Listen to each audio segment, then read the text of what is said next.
மொபிலிட்டினா என்ன, ஸ்டெபிலிட்டினா என்ன? மொபிலிட்டி அப்படிங்கிற ஒரு வார்த்தை வந்து ஃபிசியோதெரப்பியில் ரொம்ப முக்கியமான வார்த்தை. ஒரு ஃபிசியோதெரப்பி அப்படின்ற ஒரு வார்த்தைக்கு இணையான வார்த்தை, ஒரு வெயிட்டேஜான ஒரு வார்த்தை, ஒரு ஹானரபிள் வேர்டு எது அப்படின்னு பார்த்தா நான் மொபிலிட்டியை தான் நான் சஜஸ்ட் பண்ணுவேன்.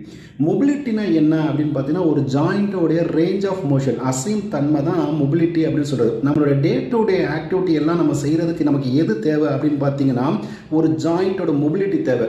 உதாரணமாக உட்காருறது, எந்திரிக்கிறது, நடக்கிறது, ஓடுறது, எல்லா ஆக்டிவிட்டிக்குமே இந்த மொபிலிட்டி வந்து ரொம்ப ரொம்ப முக்கியம்.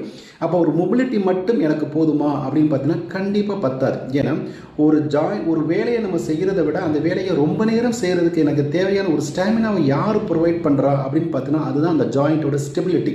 இந்த ஜாயிண்டோட ஸ்டெபிலிட்டி யார் எனக்கு ப்ரொவைட் பண்ணுறான்னு பார்த்தீங்கன்னா அதுதான் மசில் பவர். அப்போ ஒரு வேலையை நான் செய்கிறதும் அந்த வேலையை ரொம்ப நேரம் செய்கிறதுக்கு எனக்கு எது தேவை அப்படின்னு பார்த்தீங்கன்னா ஒரு ஜாயிண்டோடைய மொபிலிட்டிக்கும் ஸ்டெபிலிட்டியும் தான் ரொம்ப ரொம்ப முக்கியம். இந்த மொபிலிட்டியும் ஸ்டெபிலிட்டி மட்டும்தான் என்னுடைய ஹெல்த்தை டிசைட் பண்ணக்கூடிய ஒரு முக்கியமான ஃபேக்டராக இருக்குது. ஒரு மொபிலிட்டியை நான் இம்ப்ரூவ் பண்ணணும், என்னோட டாமினேட்டர் ரிலீஸ் பண்ணி கொடுக்கணும்.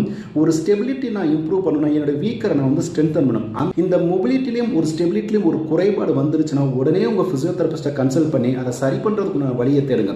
ஃபிசியோதெரபிஸ்ட் அப்படின்னாவே பெயினை ட்ரீட் பண்ணுறவர் கிடையாது. ஒரு பெயினை வரவிடாமல் செய்கிறதுக்கு, ஒரு பேஷண்ட்டை ஃபங்க்ஷனாக இம்ப்ரூவ் பண்ணி ஒரு மொபிலிட்டியை நோக்கி முன்னேற்றக்கூடிய ஒரு ஸ்பெஷலிஸ்ட் தான் ஃபிசியோதெரபிஸ்ட். ஹெல்த் இஷ்யூ எது வந்தாலும் தயவு செய்து இம்மொபிலிட்டி தேடாதீங்க. இம்மொபிலிட்டி உங்கள் பாதிப்புக்கு ஒருபோதும் தீர்வு அமையாது.